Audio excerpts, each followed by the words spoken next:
오늘은 창세기 10장 8절에서 9절과 11장의 기록을 통해 인류 최초의 적그리스도적 표상이라 불리는 인물 니므롯을 만나보려 합니다. 성경은 그를 이렇게 기록합니다. 그가 세상의 첫 용사라. 그가 여호와 앞에서 용감한 사냥꾼이 되었으므로 속담에 이르기를 아무는 여호와 앞에 니므롯같이 용감한 사냥꾼이로다 하더라. 창세기 10장 8절에서 9절. 그리고 그가 세운 나라의 시작은 바벨이었지요. 니므롯, 그의 이름의 뜻은 반역하다입니다. 그는 홍수 이후 노아의 증손자로 태어났습니다. 비가 그치고 무지개가 떴지만 사람들의 마음속에는 여전히 보이지 않는 홍수가 흐르고 있었습니다. 바로 언제 다시 심판이 닥칠지 모른다는 지독한 생존 본능과 불안이었죠.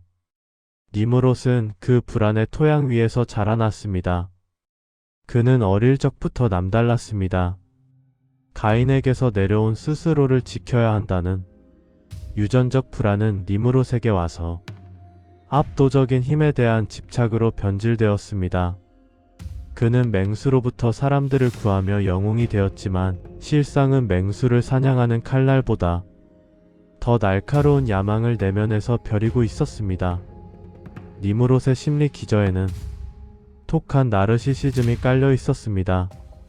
그는 자신이 사람들을 보호한다는 명분을 내세웠지만 사실은 타인을 자신의 거대 자아를 유지하기 위한 소모품으로 대상화했습니다.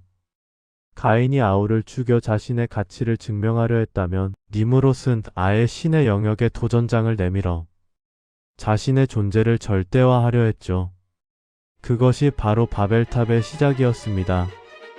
자, 성읍과 탑을 건설하여 그 탑 꼭대기를 하늘에 닿게 하여 우리 이름을 내고 온 지면의 흩어짐을 면하자. 창세기 11장 4절. 이 문장 속에는 현대인의 고질병인 불안과 인정 욕구가 뒤섞여 있습니다. 하늘에 닿으려는 그 거대한 탑의 벽돌 한 장 한 장에는 니므롯의 자기합리화가 서려 있습니다. 탑이 높아질수록 그의 고독과 오만은 비례해서 커졌을 겁니다. 그 높은 꼭대기에 홀로 서서 구름 아래 개미처럼 움직이는 인간들을 보며 니므롯은 이렇게 뇌까렸을 것입니다. 보아라, 이 장엄한 성벽을. 신이라는 존재가 우리를 물로 쓸어버렸을 때 너희 조상들은 무기력하게 죽어갔지. 하지만 나는 다르다. 나는 죽지 않는 성을 쌓았다. 이 탑이 하늘의 끝에 닿는 순간 우리는 더 이상 그분의 변덕스러운 자비에 목맬 필요가 없다. 흩어지는 것이 두려운가? 내 발밑으로 모여라. 내가 너희의 신이고 내가 너희의 안식처다. 벽돌을 더 구워라. 더 높이 쌓아라. 이것은 반역이 아니라 생존이며 이것은 범죄가 아니라 위대한 진보일 뿐이다. 신이여, 당신이 만든 중력을 거슬러 내가 여기 서 있다. 당신은 우리를 흩으려 하지만 나는 나만의 왕국을 묶어둘 것이다. 나의 이름은 영원히 지워지지 않는 청동처럼 이 대지에 박힐 것이다. 심리학적으로 니므롯의 행동은 불안에 대한 반동 형성입니다. 죽음과 심판에 대한 공포를 이기기 위해 오히려 더 파괴적이고 거대한 힘을 과시하는 것이죠.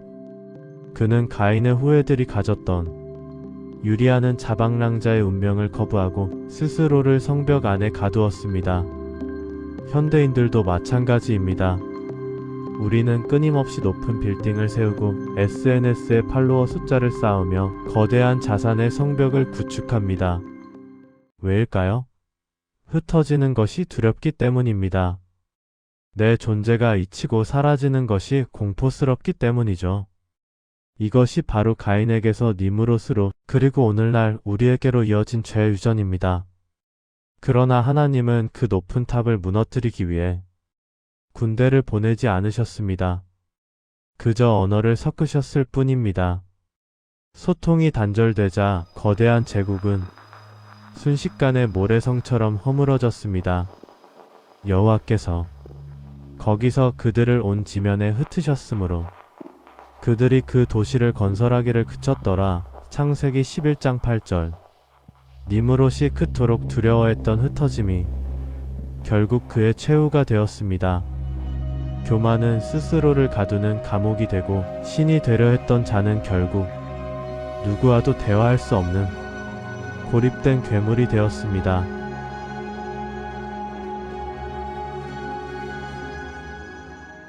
여러분, 살아보니 참 그렇지요.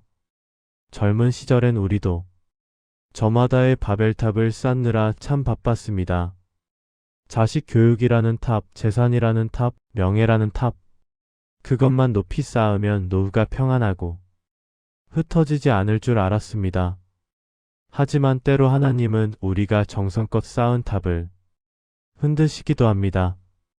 그것은 우리를 미워해서가 아니라 무너질 탑 아래서 우리 영혼이 깔려 죽지 않게 하시려는 사랑의 손길입니다. 니무롯은 우리 이름을 내자고 했지만 성경은 하나님의 이름을 부르는 자에게 참된 안식이 있다고 말합니다. 내 힘으로 나를 지키려 할 때 우리는 니무롯처럼 불안한 사냥꾼이 되지만 나의 약함을 인정하고 주님의 품에 거할 때 우리는 비로소 흩어지지 않는 평안을 얻습니다. 오늘 여러분이 쌓아 올린 마음의 탑이 조금 흔들리고 있다면 낙심하지 마세요. 그것은 이제 비로소 땅의 것에서 눈을 들어 하늘의 진짜 주인을 바라보라는 초대장입니다. 여러분의 남은 생애가 니무롯의 차가운 금속성 야망이 아닌 하나님의 따스한 은혜의 빛으로 채워지길 소망합니다.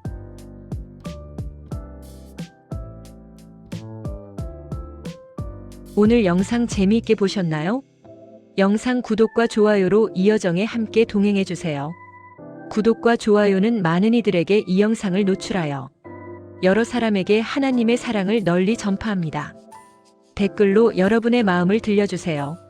제가 직접 읽고 기도하는 마음으로 답글을 남기겠습니다. 감사합니다.